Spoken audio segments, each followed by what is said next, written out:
El argentino Javier Milei fue uno de los grandes protagonistas del año en América Latina.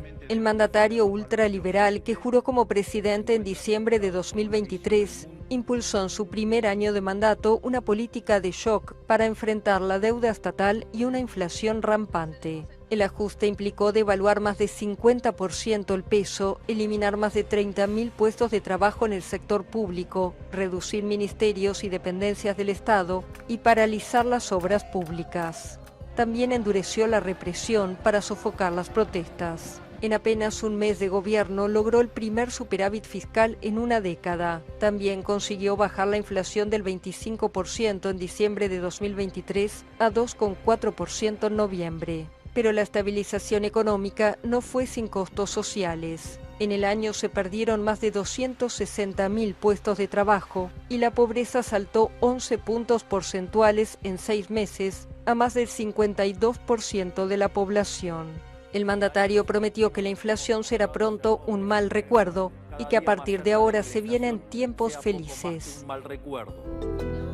En Perú, el año no fue fácil para la presidenta Dina Boluarte. La mandataria debió comparecer ante la justicia en el llamado Rolex Gate, un caso de presunta corrupción y enriquecimiento ilícito por no haber declarado relojes de lujo y joyas en su lista de bienes. Al final del año, la Fiscalía también abrió una investigación contra la presidenta por no informar al Congreso que se sometería a una cirugía de nariz en 2023. En 2024, los peruanos dijeron adiós a Alberto Fujimori, expresidente de mano férrea que dividió al país y estuvo preso 16 años, condenado por delitos de lesa humanidad.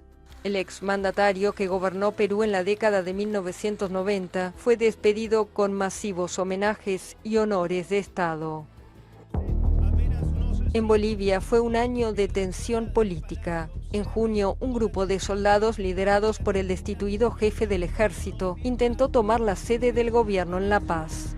Tras horas de tensión, el presidente Luis Arce tomó juramento a una nueva cúpula militar. Varias personas fueron detenidas, entre ellos los 3 excomandantes de las Fuerzas Armadas. La intentona golpista avivó las tensiones entre Arce y el expresidente Evo Morales, que acusó al mandatario de organizar un autogolpe. Ambos están sumidos en una batalla por el liderazgo de la izquierda de cara a las elecciones de 2025. En noviembre, los partidarios de Morales bloquearon durante 23 días importantes carreteras del país para exigir el cese de lo que consideran persecución judicial contra el líder cocalero, que es investigado por presunto abuso de una menor. Los bloqueos dispararon aún más la inflación y la escasez de combustibles en el país.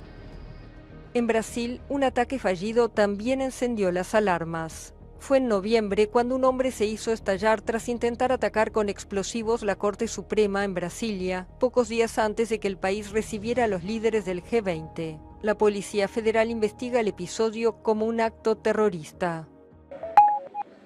2024 estuvo marcado por varias elecciones en América Latina. En México, la exalcaldesa de la capital, Claudia Sheinbaum, del partido de izquierda Morena, fue elegida sucesora de su aliado y mentor, Andrés Manuel López Obrador. La primera mujer presidenta de México se enfrenta al reto de la violencia criminal en un país donde los asesinatos y secuestros son cotidianos y los cárteles de la droga controlan vastas porciones del territorio.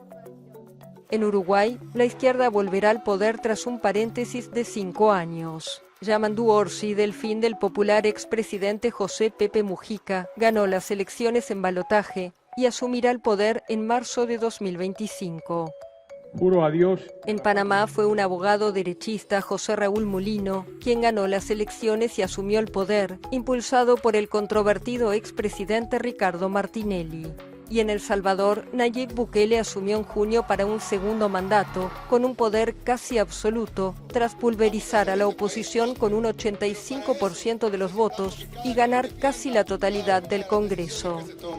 Pero todas las miradas estaban en la elección presidencial en Venezuela, donde el presidente Nicolás Maduro fue declarado vencedor por las autoridades electorales y los tribunales. El resultado, sin embargo, fue impugnado por la oposición, que afirma tener pruebas de que ganó las elecciones. La Unión Europea, Estados Unidos e incluso aliados como Brasil también se negaron a reconocer la victoria de Maduro. El resultado oficial de la elección también fue cuestionado en las calles del país, donde protestas masivas dejaron 28 muertos, unos 200 heridos y más de 2.400 detenidos. Tras amenazas de cárcel, la líder opositora María Corina Machado pasó a la clandestinidad, mientras que Edmundo González Urrutia, rival de Maduro en las urnas, se exilió en España, donde pidió asilo político. Según la normativa venezolana, el próximo presidente debe juramentarse el 10 de enero.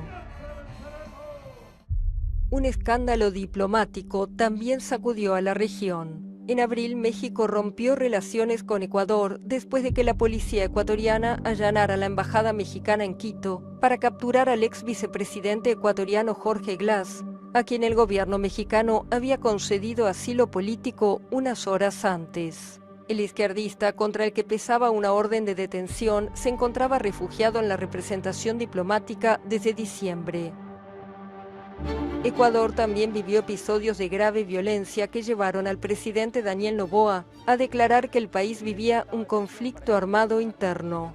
El punto de partida fue la fuga de prisión de Adolfo Macías, alias Fito, el líder de la organización Los Choneros, la mayor banda de narcotraficantes del país. En pocos días se registraron varios episodios de violencia, como revueltas carcelarias y numerosos ataques armados, sobre todo en el puerto de Guayaquil. Pero fue la toma armada de un canal de televisión pública en esa ciudad lo que puso en alerta al país, que se ha convertido en un nuevo escenario para la guerra del narcotráfico. La crisis en Haití fue todavía más grave.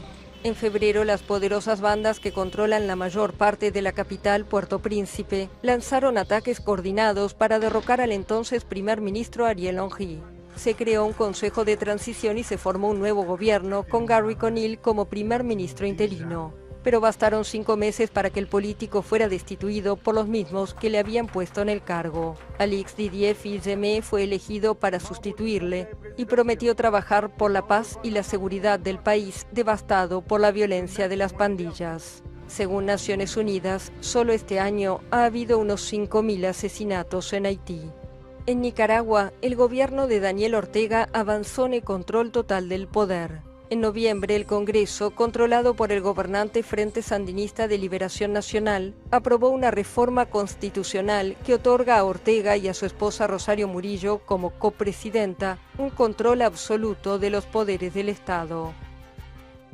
Los fenómenos naturales también se hicieron sentir en América Latina. Cuba fue golpeada por 2 huracanes, Óscar y Rafael, que azotaron con furia la isla. El paso de Óscar tuvo lugar además cuando el país sufría un apagón nacional producto de fallas en sus plantas termoeléctricas y falta de combustible. En Brasil, las fuertes lluvias causaron inundaciones sin precedentes que devastaron Porto Alegre y otras ciudades del estado de Río Grande do Sul. En total, la catástrofe afectó a 471 municipios, dejando más de 180 muertos y un panorama que las autoridades calificaron de escenario de guerra. A mediados de noviembre, la tormenta tropical Sara dejó varios muertos y una estela de destrucción en Centroamérica. Pero la región sufrió sobre todo una sequía histórica que los expertos relacionan con el cambio climático y que en 2024 propició una oleada récord de más de 400.000 incendios en América del Sur. En Brasil, las llamas arrasaron más de 22 millones de hectáreas entre enero y septiembre, un 150% más que en el mismo periodo del año anterior. Bolivia fue otro de los países más castigados, con 7.200.000 hectáreas destruidas solo en la provincia de Santa Cruz, casi el doble que en 2023. Colombia y Ecuador sufrieron también incendios que se acercaron a Bogotá y a Quito, pero sobre todo, la sequía les implicó largos periodos de cortes de electricidad y racionamientos de agua.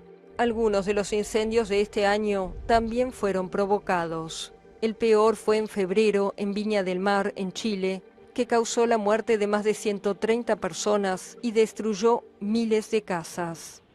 En duelo por los mega incendios, Chile sufrió también la muerte del expresidente Sebastián Piñera en un accidente de helicóptero en el balneario del lago Ranco. Todo el arco político despidió al político de 74 años destacado como un demócrata por adversarios y seguidores. También hubo luto en Argentina, donde murió a los 94 años Nora Cortiñas, histórica cofundadora de las Madres de Plaza de Mayo, que desafiaron a la dictadura argentina y acompañaron las principales luchas por los derechos humanos.